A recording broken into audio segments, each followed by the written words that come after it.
In this episode of Roach Reflections, I want to talk about the influence of Dick Walker on roach fishing. Dick Walker was possibly an icon of 20th century fishing, in the UK at least. He was very much an all-rounder as far as freshwater fishing was concerned. He fished for carp. He caught a record carp in 1952. He pioneered a lot of the reservoir trout fishing on places like Grapham, fished small still waters like Avington for a record rainbow, and he also had campaigns for all sorts of other fish, tried to catch huge barbel out of the Hampshire Avon, caught plenty of barbel out of the Kennet.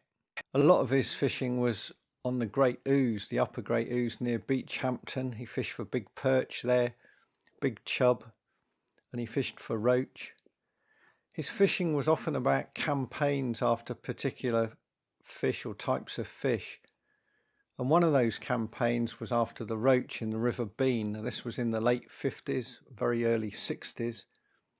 And he caught quite a few big roach from the Bean, a very small river, a chalk stream in Hertfordshire. Over the years, Walker made a few claims about his roach catches. He claimed at one time to have caught 400 2-pounders, another time 500 2-pounders, and another time over 1,000 2-pounders.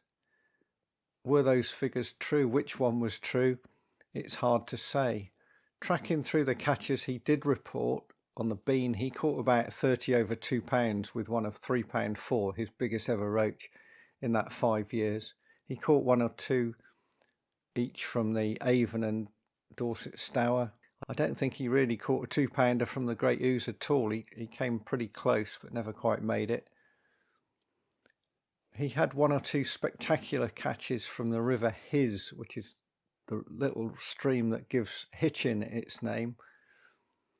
There was some private water there where the owner, back in 1957, allowed him to fish, and on one short session in an evening in, I think it was July 1957, he filled a keep net. They went to lift the keep net and the net burst, so they got 2 more nets and caught another something like 56 pounds of roach with 14 2-pounders, and the total on that short session was probably well in excess of 20 2-pounders. And he certainly caught a lot of very big roach in those, I think it was 3 sessions he had on there. The fish were transferred to Arsley Lake, which is a waterway he famously fished for the big perch in the early 50s. Some of the things Walker did as far as a roach angler is concerned are important and worth remembering. One method of roach fishing he advocated was to fish into dusk, the gloaming as they call it, as the light goes. He was a keen photographer. Even in the early 50s, he realised that not only could he sell articles, he could sell photographs to the angling press and get well paid for it. Consequently, he had some top-of-range photographic equipment at the time, a good Pentax, which cost over £100. And that's in 1950s money, so you're like a top-of-range DSLR nowadays. And he had a light meter, which was essential in those days. There was no automatic light metering that you get with modern cameras. And a light meter will measure a light value, which is how you assess the exposure for a photograph, and shutter speed, from a range that, in a scale that goes up to 20. So it goes from 1 to 20. And he found that when the light dipped below 6.5, the roach would begin to feed in the evening. Doesn't mean you can't catch them in bright sunshine. And of course, the amount of light reaching the bottom in a pond or a lake or a river is going to vary. So in a shallow, crystal clear river, there's far more light than in a 15-foot deep, murky, turgid lake. But that value just shows, and 6.5 is pretty dark. You're starting to struggle to see the float, and it's something I found myself on the Stour and the Frome fishing in the evenings. The light's gone on the Frome particularly. I'm not talking about big roach, just roach. I've got to a situation where I've fished all evening for 2 or 3 hours and caught maybe 20 or 30 dace, maybe a small roach or two, and that light has really gone down, barely see the float, almost fishing blind, almost trotting, count to 10, strike, and found a roach, and had 7 or 8 roach in as many casts, one after another, until it's just too dark to see the float at all. So that first thing, light values can make a difference. And it's why, as a winter roach angler, low light from the sort of dark skies of low cloud and a low sun that we get, especially in the middle of the winter, means that sometimes the roach will feed all day in those perfect conditions, whereas maybe on a bright sunny day they don't do so. In the summer we get the converse. Sometimes on the hottest and brightest days, right in the middle of the day, the midday sun, we go out and catch on hempen tares and big roach as well. So roach don't read a rule book, but this is a thing to be worth noting about light values. Another thing that came out from Walker was that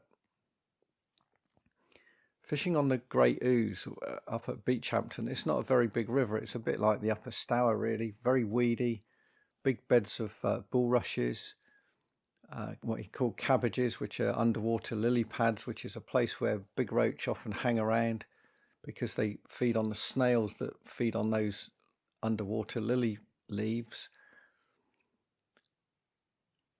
He would fish there, and if he said that if you're going to fish for the chub properly, fish with 6-pound line in those days. And he would have used his Mark IV Avon rod that he designed as a scaled down version of the carp rod that he designed. So it was a rod with a pound test curve. But he said if I wanted to catch the roach on the Great Ouse, he would fish with what was then a 12-ounce bottom, 3/4 pound bottom, which we're talking 1950s technology, and the lines were not very strong then. It's probably in today's measurements 0.10, so 10 hundredths of a millimetre, what we used to call 1.1 Bayer, and now you will get one of the copolymers that are about a 2-pound breaking strain for that.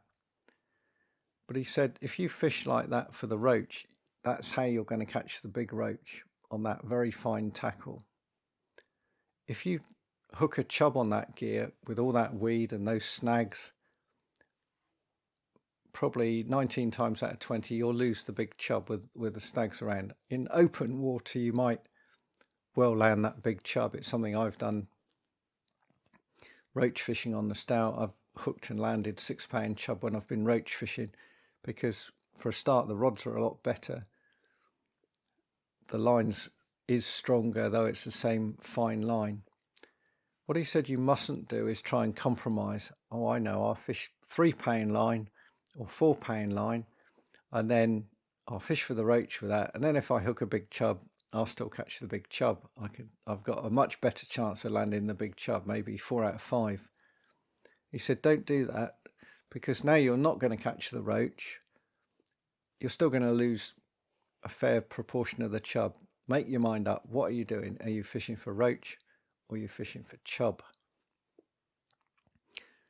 On the Bean, he certainly fished very hard, and he devised a special float, which was a very thin piece of cane, possibly from a sort of woven rattan mat or something like that, with a tiny bit of peacock of a couple of inches. And this float was about a foot long, attached bottom end only, and he used it to fish a lift method with about 1 inch of antenna sticking out, and he just had 1 BB or 2 BB on the bottom, just 2 inches from a tiny cube of crust. He also used maggots a lot on the Bean, reckoned to throw in about 2 pints. The problem with the maggots was that it attracted eels, which were far more prevalent back in those days, and that caused problems on the fine gear. It often lose the eels. The eels were often 1 pound to 2 pounds. When he caught his biggest one, he was able to use crust, so he didn't get the eels with bread, which is one of the great things about bread. So I think in summary, the great thing about Dick Walker is that he made people think about their fishing. In his articles, he often got people arguing, he got people talking, he got people thinking, and that's the important thing. Don't just think, oh, this is the way I fish, this always works. Experiment a bit, understand what you're trying to do, try and go finer or present things better. Think about that dusk light.